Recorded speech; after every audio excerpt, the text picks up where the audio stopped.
from students. These are all questions from people you're looking at out in the audience, the best and brightest of higher education, and we're thrilled to have you meet with everyone. It's so wonderful to be here. Also, this convention is a trip, y'all. I didn't know what to expect. It's super lit, though. We're turning 100 this year, our organization, and we say you only turn 100 once. So we're trying to celebrate, trying to party. But I want to start in and just jump to some questions because we want to get to as many as we can. And the question we received from many students over and over again, I'll ask this, I think, on behalf of everybody here. And the question we got most of all is, David, can you get us Hamilton tickets?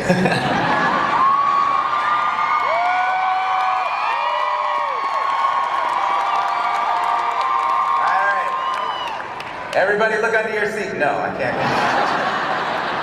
I ain't Oprah. Ask Oprah for Hamilton tickets. He has more access to them than I do, I'm sure. So we know he's going to give us honest answers, and we appreciate that. Okay, so seriously, jumping into some of the questions. A student says, Hamilton is the most successful musical of all time. Honestly, did you expect it to be so popular? No.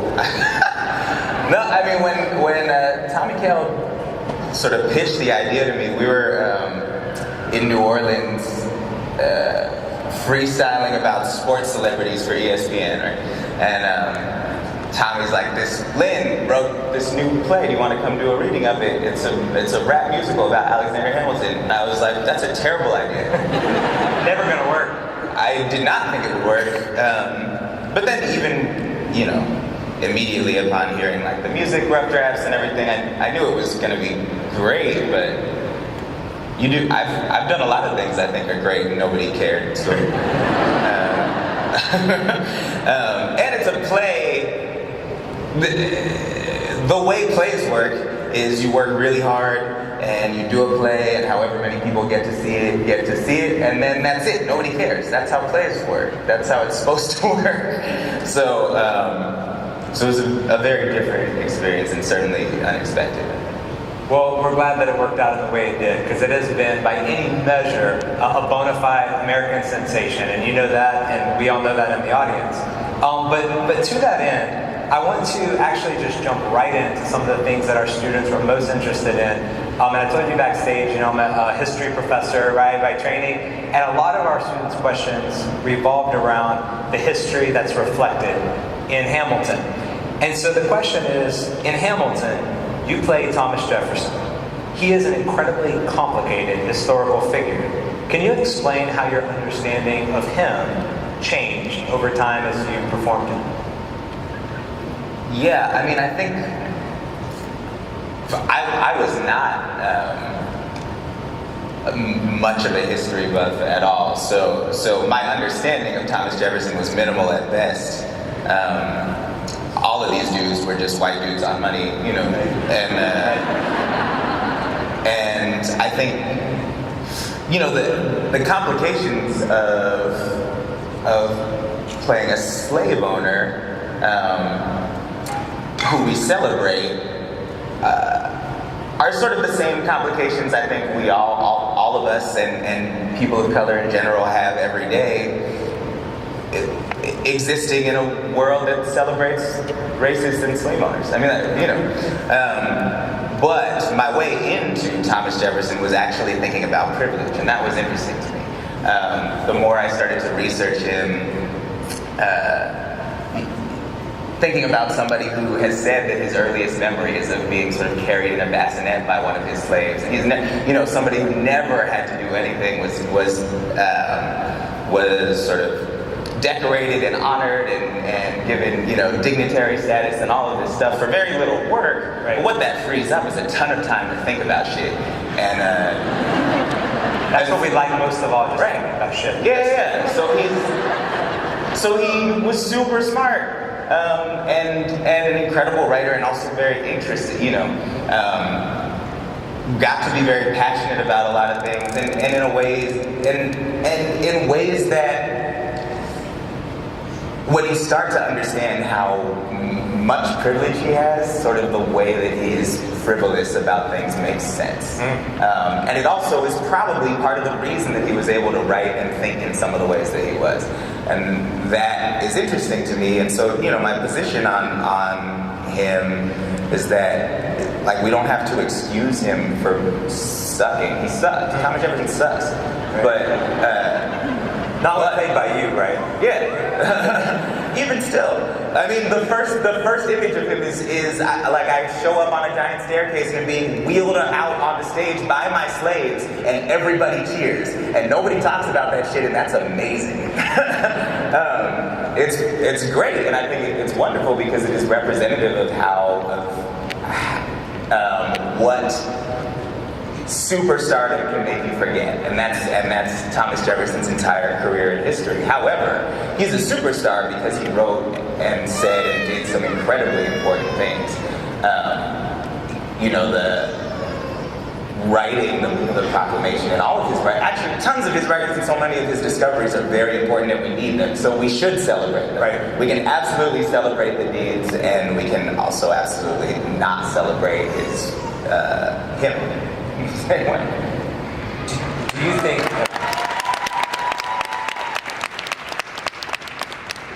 Yeah, I told you earlier that every history professor has had this kind of sense where, you're teaching Hamilton and Jefferson year after year, semester after semester, just over and over, and then students would start coming in, like rapping Cabinet Battle number 2, and they're like, hey, why don't you ever teach this stuff to us? It would be great. And you're like, I have been trying, but I seriously, I do think that you have, and this musical has changed the way that Jefferson is remembered. Do you think that it has changed, or are we still celebrating the worst aspects of his career? Well, no, I think one of the things that Hamilton has helped do, certainly helped do for me, and I think one of the reasons it's so successful is that it has given everybody ownership over somebody like Thomas Jefferson. Right. Instead of us having to feel like we were owned by him, now we can own him. Right? It's a nice reversal. And over the process of creating America, that's the big, the biggest thing about getting to see black and brown people portraying the founding fathers as they created the country. And this is what happened for me, is I never felt particularly American, and then I did Hamilton and got to create America every night. Right. That's that's an incredible experience, and it gives me a sense of ownership over the country that I didn't feel like I had before, and I think that's one of the more important things that show does. The next question, in a way, lines up with that, because you used that phrase, I didn't feel particularly American. And so the question the student asks is, if you are an inspiration now to those who watch your movies and plays, who was your inspiration when you were growing up as you proceeded in your career? Oh man. I have always sort of just been inspired by people close to me, really, I think for me, like, famous people, I would learn things from watching movies and seeing other great actors, right? I would watch them and try to mimic what they did. Rappers, I imitated my favorite rappers while I'm writing. That was always a thing for me. But in terms of real role models or people that I looked up to, it was, my mom is the smartest person I know. Maybe with the possible. We gotta clap for the moms. Yeah. With the possible exception of my little brother. I always have aspired to be as smart as them. My dad is the most charismatic and genuinely loving human being on the planet, I think. So, I've always wanted to be him, actually. That is, the way that he interacts with humans is the way that I aspire to be. I had great teachers growing up, and I was going to be a teacher for a long time. So we have some great teachers in the room, actually. Yeah. So those were the people around me who were my who I always looked up to, and I've had a lot of great artistic mentors too. Mark Bumblety Joseph, who is an incredible artist who I've had the good fortune of working with a lot, but even before that, he was just a poetry teacher. He's founded this program called Youth Speaks out of the Bay Area, and he used to come to my high school after school and just perform poems. I still remember the first time I saw him performing this incredible piece. He's a dancer also, and it was a piece where he was tap dancing and talking about the survival or how African culture is passed down through dance, because everybody knew it was a bad business move to devalue your property by cutting their feet off. It was the only thing you couldn't take away from them. He recited this incredible poem while dancing, and it changed my life. I didn't know that something could be like that, and working with him throughout time has sort of changed my life in a similar way. Hearing you talk about this actually kind of makes me feel allowed, one, to just ask a question that's kind of come into my mind, thinking about this in a broader perspective. A lot of what you're talking about with Hamilton is bringing uncomfortable realities to the forefront, where we think about it. Why do you think it took that long for these uncomfortable realities of U.S. history to be discussed in popular culture? Well, I don't know that it's the first time they've been discussed. We've got shows like Scott's Royal Boys. There's a lot of great, even in Broadway history, which I think tends to be several steps behind the national discussion of things. This is an exception to that rule, we also don't have a metric for it, because Hamilton was such a massive thing, right? Yeah. So, but I think we don't like to be uncomfortable. I don't often go to be entertained and also be uncomfortable. And something about the way Lin wrote that, and really the way Lin is, which is it's for everybody. It's for everybody. He's not going to assume your beliefs when coming into the show, but he's also not going to let you off the hook. Right. So but there's a way to enter that story for everyone, and it's told with so much love, and necessarily performed with so much love. And I think that's really, my experience watching it, which I love watching that show. I've seen every company of that show. My experience watching it is I always leave the theater so energized, and so happy. I don't, the lessons and stuff that comes later. You have to find a way to get the energy out, and that's something that Lin and the whole creative team managed to do in an incredible way. Well, I was telling you backstage that, if something went wrong today, nobody's going to blame it on David Diggs. They're going to blame it on me, right? And I was telling you, I'm a little nervous, coming on stage with this crowd. One of the things a lot of our students asked about, we have students that want to be performers and that aspire and are artists. But the question they had was, do you get nervous when you go on stage? And if so, how do you deal with that? Every time, 100% of the time I'm nervous. I was nervous before I walked out here. That never goes away. And I also don't really have a good way of dealing with it, I don't think. Drink lots of water. Stay hydrated, guys. That's the best. Hydrate. That's important. It's funny, when I'm warming up for a show, because I'd never done a musical before or anything, I didn't have a series of vocal warm-ups or whatever, so the only technique I had for warming up was because I ran track my whole life. So I had these very physical warm-ups. So even all the plays I've ever done, but in Hamilton too, I was doing sprints up and down the stairs in the theater and running back and forth doing my high knees or whatever, just mostly because it was the only thing I knew how to do. But it helps to have something that sort of focuses you, and some sort of repeated action that you just know, oh, this is the thing I do every time before I have to speak in front of people, and that kind of helps. I skip that step for these things because it would feel weird for me to be so juiced up and then sit in these lovely green chairs. Absolutely. Which are very comfortable and very nice. Super comfortable. If we have sorry guys. Absolutely. So the next question they wanted to ask is one maybe you thought about, and this is a question you're not ever going to probably have to think about, but the question is, if you weren't an actor, what would you do?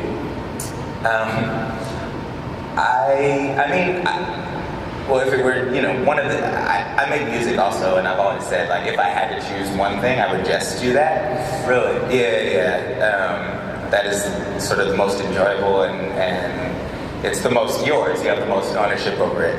But outside of the things that I do, I don't know. There's a lot of skills I wish I had. I wish that I was like good at building things.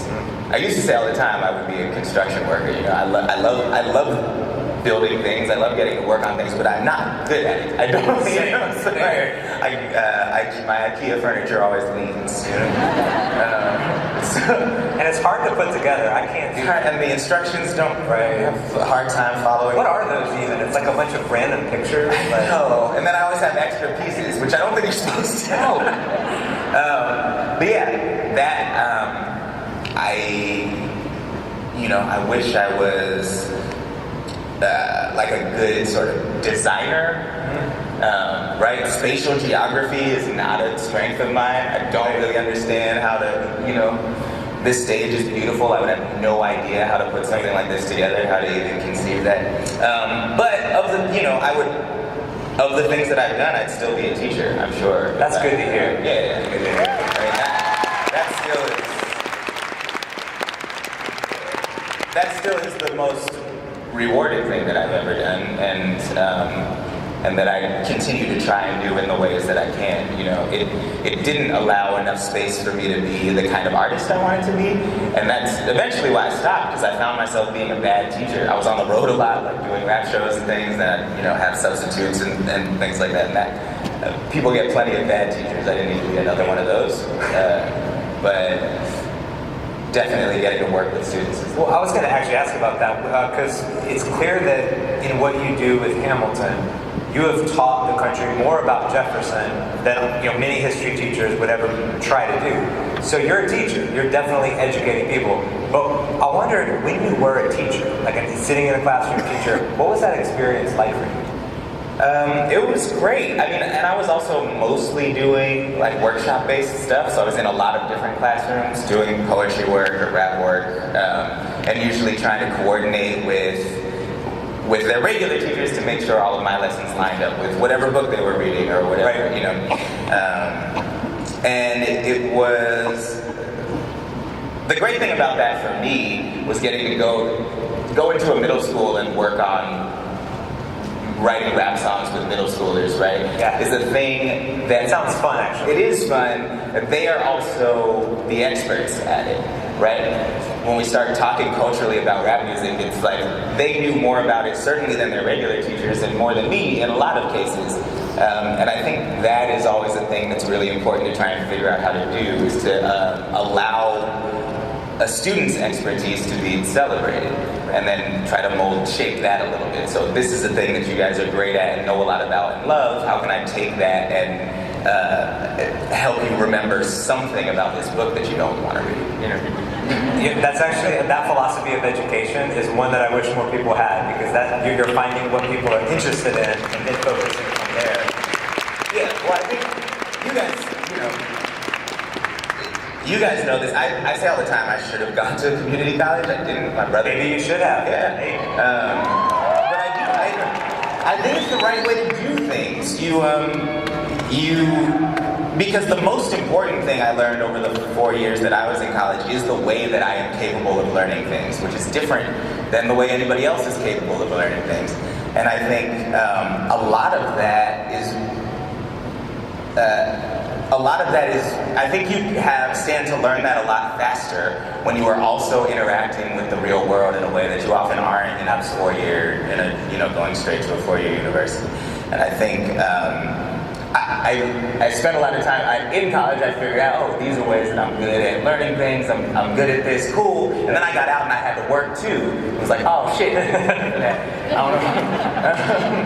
And it was such a removed experience, and that was uncomfortable for me in a lot of ways. And I spent a lot of time while I was there trying to combat that. So, getting to be really present in your community and then also going to school, I think is kind of a better way to do it. And hopefully you come out of it with a real strong sense of what the best way for you to learn a thing is. And you don't have to waste a lot of time learning things the wrong way, which I think I did. Good advice. So our members are every single day overcoming obstacles, breaking through barriers in many different fields. And one of the questions they have for you that I think is really relevant for the path they're pursuing is, as you pursued your dreams, you must have dealt with naysayers, people that say you can't do this. How did you and how do you deal with negative people or negativity in general? I mean, fuck them. They don't, like. See,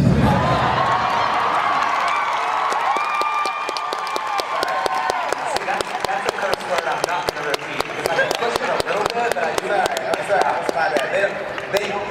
But that's the. I mean, with love. I mean that with love. They don't, because they don't understand it, right? They and think about this for yourself too. I mean, all of the when I was in high school, right? I fancied myself like a super woke dude. This is before woke was even a term. I was super conscious. All my raps were like really political, and that was the kind of music I gravitated to. And I spent a lot of time hating on like the Hot Boys, right? Hating on all of this, on a ton of great rap music that I didn't have any context for. Yeah. Right? I didn't understand the context, and only later in life when I started rediscovering this stuff, like Louisiana trap music is some of the best music that's ever existed. I don't know what I would be without No Limit or the Hot Boys or any of these like labels that were really coming to their own at the time. And I missed the boat on that because I let my not understanding of context dictate my feelings about something. That's generally where the hate is going to come from in your life, is because somebody doesn't understand the context that you are working in. And I think you can forgive them, that's fine. And then sometimes it's going to come because you're really not doing something right, and those are things that you can, those are things that you can look at to get better. But you love that kind of criticism that you can learn from and take and grow from is the best. I think generally that doesn't come in the form of just like straight up doubt and hatred. Right? I think that stuff probably comes from not understanding context.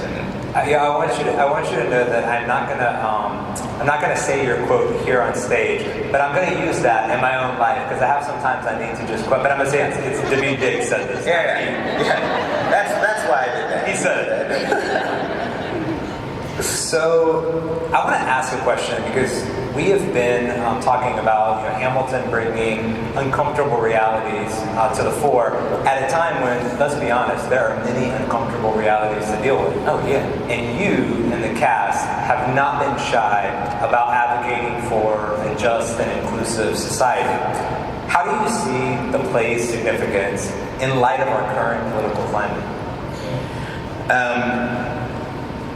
The first time anything from the show was performed was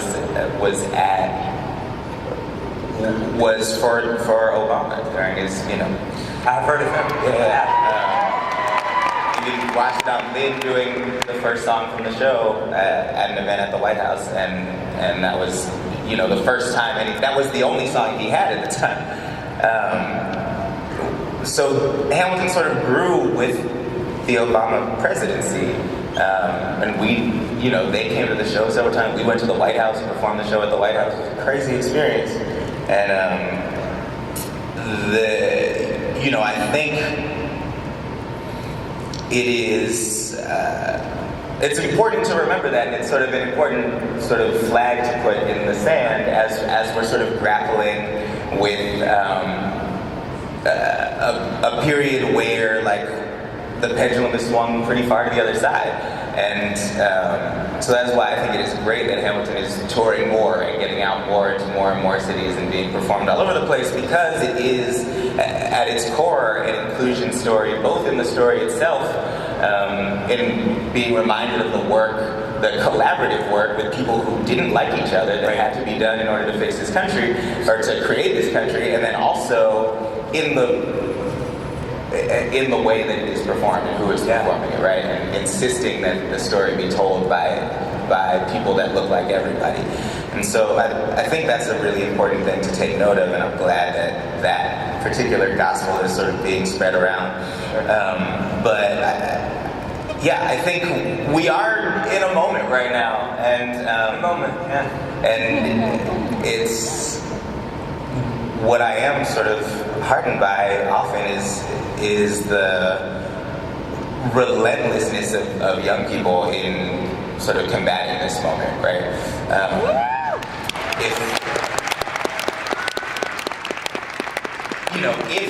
If we were to get some sort of sensible gun control reform, it's because of young people, right? It is.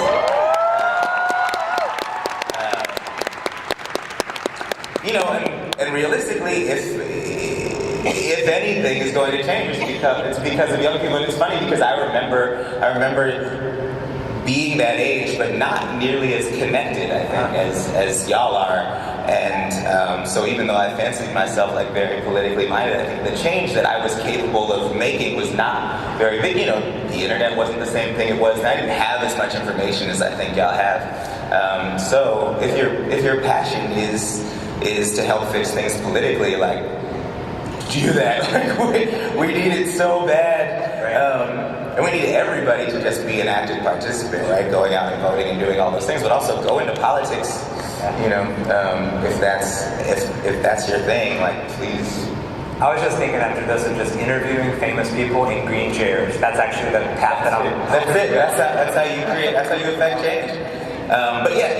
Michael Tubbs, right, mayor of Stockton, California. I'm going out there to do an event for him. He tweets a child, 26 years old or something like that, and doing some of the most incredible innovation in terms of and understanding the place where he is, working with Silicon Valley to raise money in order to just give every citizen in Stockton some extra spending money to see what they will do with it.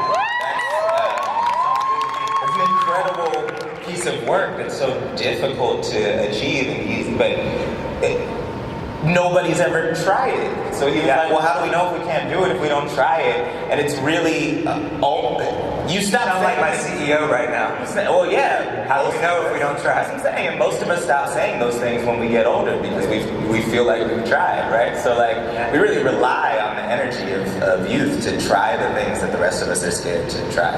Absolutely.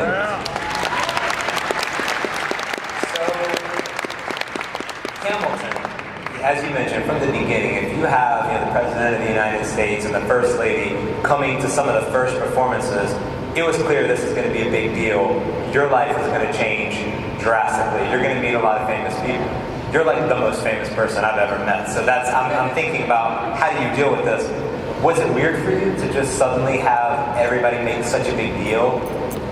Yes. Yes, it was. I mean, the great thing about meeting people at Hamilton is at least you're meeting for doing something. Sure. I didn't do anything to get to meet you. Well, that's not true at all. But I had just finished doing a thing, so they got to watch something and feel whatever way they felt about it, and then we got to meet on that context. And I think other than that, it would have been way more difficult for me. Absolutely. A question that a lot of our members ask had to do with leadership, because our students and our members and our advisors, they're leading from where they are in many different contexts. But the question they kept asking is, do you see yourself as a leader? And then does that make you feel any responsibility? I don't see myself as a leader, but I am in a position of visibility, so I do feel a responsibility to be one. Does that make sense? Absolutely.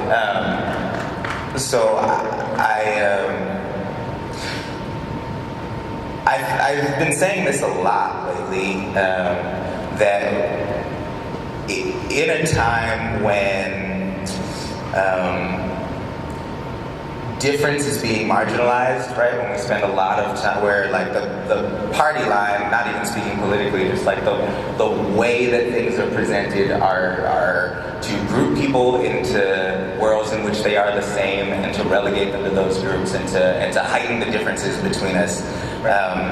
I think the most important thing that any of us can do right now is to be relentlessly yourself.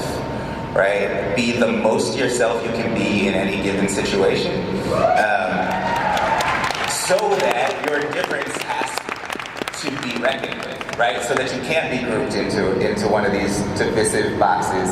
And then we can start dealing with each other as people, which I think ends up solving a lot of larger problems. So I guess I've been trying to take my own advice to the degree that I can, and when I'm in moments like this, you know, not be afraid to be shy of playing with my fucking sock, because that's what I do. You know, I'm saying the things that sometimes I feel like want to be said. I don't get that feeling here. Yeah. It feels like very natural, but I definitely do events sometimes, and you feel like I'm being led to say certain things. But I try not to say those. Not true. You can be honest. This is your best crowd you've ever had. Easily. Right?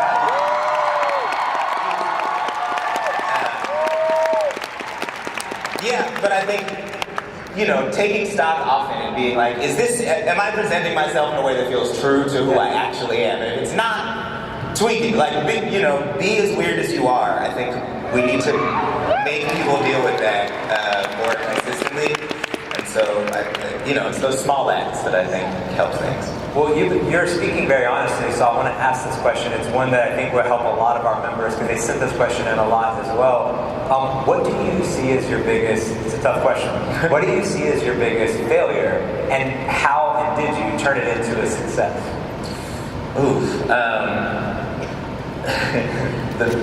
The failures are so many and so myriad. Hard to believe. No, it's true. I think, for me, a lot of my success, whatever it is, has been about getting help. I am terrible at time management, right? I'm terrible at keeping a lot of dates in my head. I wouldn't have made it here if I didn't have a team of people literally waking me up in the morning and having me go, pointing me in a direction, right? Sending me printouts every day, telling me where to go. I have this team of people who understands me and understands my likes and dislikes, finds interesting things for me to do, consults with me often, but also pushes me when I need pushing. And I think that was true even before I had a team that I was paying to do that, right? That was true of my community of friends, and I think I've certainly have plenty of failure. I've done shows that aren't great, that haven't been well received. I've played concerts that nobody liked. You do that stuff all the time, and I'll do so much more of that. Right?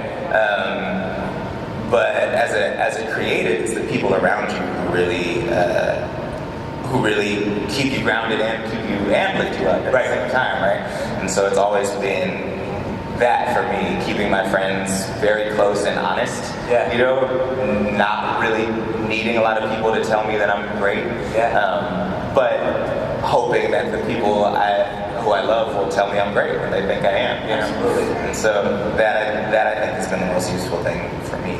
Community college students are the most diverse sector of American higher education, and we just want absolutely. And I just wonder, because you see we each have a little bit of time left, if you could give them some advice as they move forward in their paths and their careers to be change makers, what would you tell them? You have an audience of 5,000. Two things. One is stop stressing about the timeline. If you're anything like me, you spend probably too much time thinking about the when a thing is going to happen, when I'm going to be on, when I'm going to be successful, like when am I going to reach these goals. It won't happen in the time that you think it will, whatever that is. It's going to be longer or shorter than that, and probably longer. I'm 36 years old. Y'all found out about me yesterday. I've been making art since I was a kid, you know. Since I was 15, I started writing rap songs. I was 15. I did my first play when I was 11 or something like that. You know, I've been doing this. And when I was younger, I spent a lot of time worried about when it was going to happen. And I think that time was wasted, actually. That time is better spent just doing. And that brings me to the second part, which is that you can just do the thing that you love. You don't need to be given permission to do that. You can, you have a support system around you, and you can use those people and yourself and your own ingenuity to figure it out. And so a lot of people, I think, wait to be told that it's time to do something or to be allowed to do something. And this has to do with both like your career or changes that you need to start being made. We spend so much time waiting for the green light. But just, you know, sometimes you gotta run a red light. Like, sometimes it happens, the timer is wrong, it's right there ticking down, there's nobody on the street, and you have to get home. Like, sometimes you gotta run the red light. You know, I mean, speaking of red lights, you're right, and you can see, we've run our red light, we're out of time, but I want to tell you, just like our members, you are changing the world every day, and it's been an honor for all of us to have you here.